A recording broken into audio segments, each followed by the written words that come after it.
Let's go! The most powerful reporter in SEC media just executed a perfect magic wand experiment. Bob Holt. Yep. We must get Bob first. That's right. You don't have to, but I appreciate it. He just taught us a valuable lesson in ego. Hey, Jimbo, Bob Holt, Arkansas Democrat Gazette. Bobby Petrino, I think this is the first time he's been an assistant since 2002, so he's used to calling plays, being the guy in charge. You've been calling plays probably forever.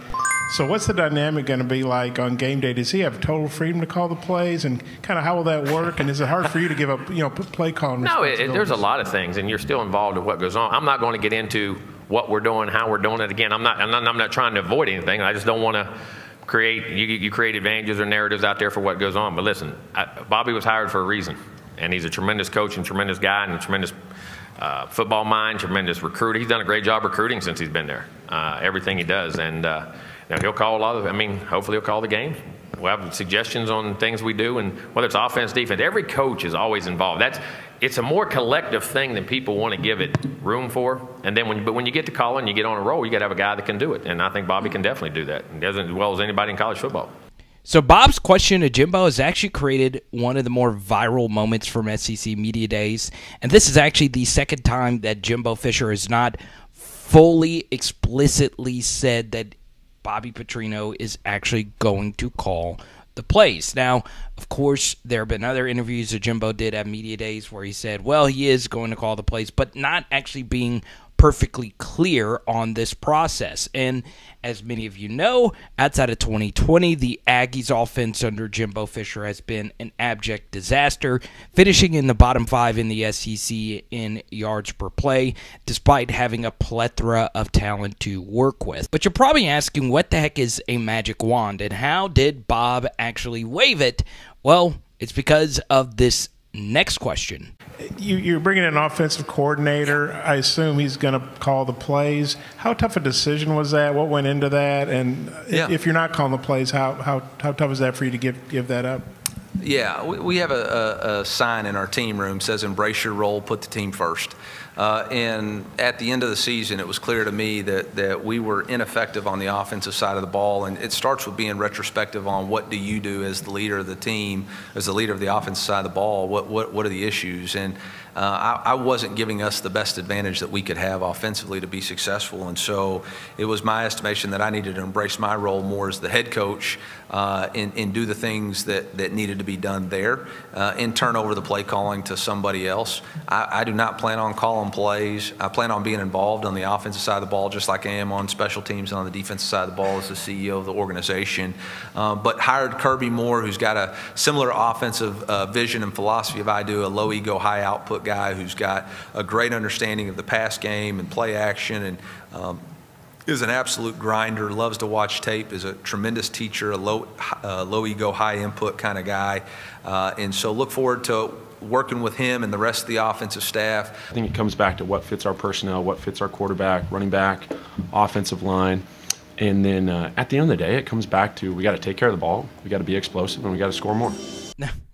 That is so freaking good. Notice the juxtaposition in answers from Eli Drinkwitz to Jimbo Fisher, and that's the brilliance of Bob's question. Okay, now before we get into the magic wand aspect of it, I want to talk about Eli Drinkwitz and this decision to Kirby Moore. Now, Kirby Moore, unlike Bobby Petrino, is not really experienced. He's very young. He is very unproven, obviously coming over from Boise. And Bobby Petrino is as proven of a play caller as you are going to get. And this will sound like a hot take, but it's just the truth. Bobby Petrino is college football's best play caller of the past few decades, especially if you mostly focus on yards per play. So obviously, Jimbo Fisher handed the keys to a guy of that nature. You would think it would be pretty easy, but no. Jimbo Fisher, of course, his ego, he can't get out of his own way, and it's not just play calling, it's also something else. If you want to see what that something else is, it's floating in the top right corner of your screen. And what's very interesting, we also did our hot seat rankings not too long ago.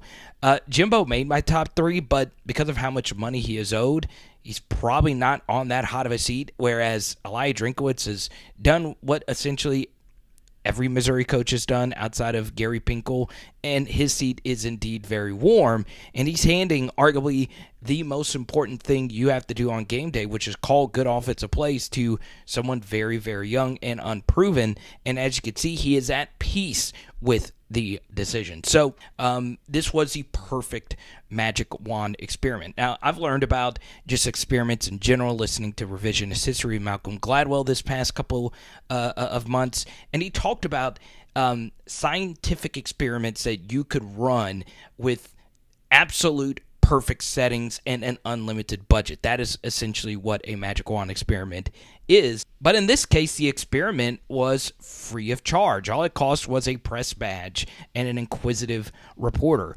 And of course, Bob, being that guy, the respected reporter, he asked the same exact question and pretty much the same exact portion of a press conference and in the same exact major press room. And coaches know that that big press room is the one that actually generates the most attention, and that's what makes it interesting because they do 1,000 different interviews. You're looking in the background. This is actually Matt Wyatt, someone who I actually shared a table with on Radio Row when I went to SEC Media Days. As you can see, it's chaotic, right? This is just one section of it, and this was from a few years ago when it was in Birmingham, and now, of course, it's in SEC, in Nashville. Next year, the SEC Media Days will be in Dallas. I want to say this the right way. I think once upon a time, I was probably one of the better play callers in college football. Obviously, better players make you a better play caller. I don't know that I was the greatest play caller or one of the best play callers the last few years at Liberty. I managed the game really well and gave our kids a chance to obviously win some huge games. But we were really good on defense, and I kind of played to that. But coming back, knowing what was all encompassing to bring Auburn back, sitting in the chair that I have to sit in, I needed help. And I think the first priority was, hire somebody that does and believes exactly what I believe offensively, which Phillip does. And then someone whose terminology is simple as mine, because I do think I need a new terminology because there's too many people in this league that I've went and talked ball with and probably told too much to. Particularly up the road from us on both sides, and so I needed that to be at comfort, and so we're running the same system that I've always run. I wasn't going to get away from that. It's worked for me everywhere I've been. So, which of the three coaches did you like the best? Let me know in the comment section down below. And that was obviously Hugh Freeze talking about play calling, and I found that answer to be kind of in the middle, where Eli was very humble, just flat out saying I wasn't good as an offensive play caller, where Jimbo wouldn't commit to a new play caller. This response was kind of in the middle, and Phillip Montgomery, of course, is in the middle of the great Bobby Petrino and a young Kirby Moore. I think Phillip Montgomery's really good, but you notice the response right there from Hugh. He said, hey, in my heyday, I was one of the best at this. But since then, I have regressed, but it's only because people know my terminology. And by the way, Phillip Montgomery's going to be running my system, just with new terminology. So it's kind of in the middle of humility and not. So what's very interesting is that actually wasn't from a Bob Holt question, but I've always found him to be one of the most humble, kind people at SEC Media Days. So why is any of this important? Well, I think it's simple. Jimbo Fisher can't get out of his own way, right? You could just kind of see he's a know-it-all. Whether it be his fourth down decision-making, which is awful, especially for an offensive-minded coach, or not committing to Bobby Petrino, who himself also has an ego. And if I'm Bobby, I'm like, wow, this guy doesn't want to commit to me calling the plays when I have been as great as I've been calling plays before. And obviously, Petrino isn't, everyone always says he's a changed man. He's always just going to be socially distant or just awkward, if you will. So I do think it's a big deal because the best coaches are the ones that change, right? Nick has changed over the years. Obviously, Brian Kelly has changed with a lot of his advanced coaching when it comes to fourth down decision making. Kirby Smart has changed. You heard him in interviews saying, well, defense doesn't win it anymore. You still need good defense, but you got to have offense, right? I just don't think Jimbo's a changed man at all. I just don't. And I think that him not getting out of his own way is going to be his ultimate downfall. Now, floating in your face, the most overrated program in the SEC. Boom! And we'll talk to you soon. It is Power Hour SEC, baby. Boom!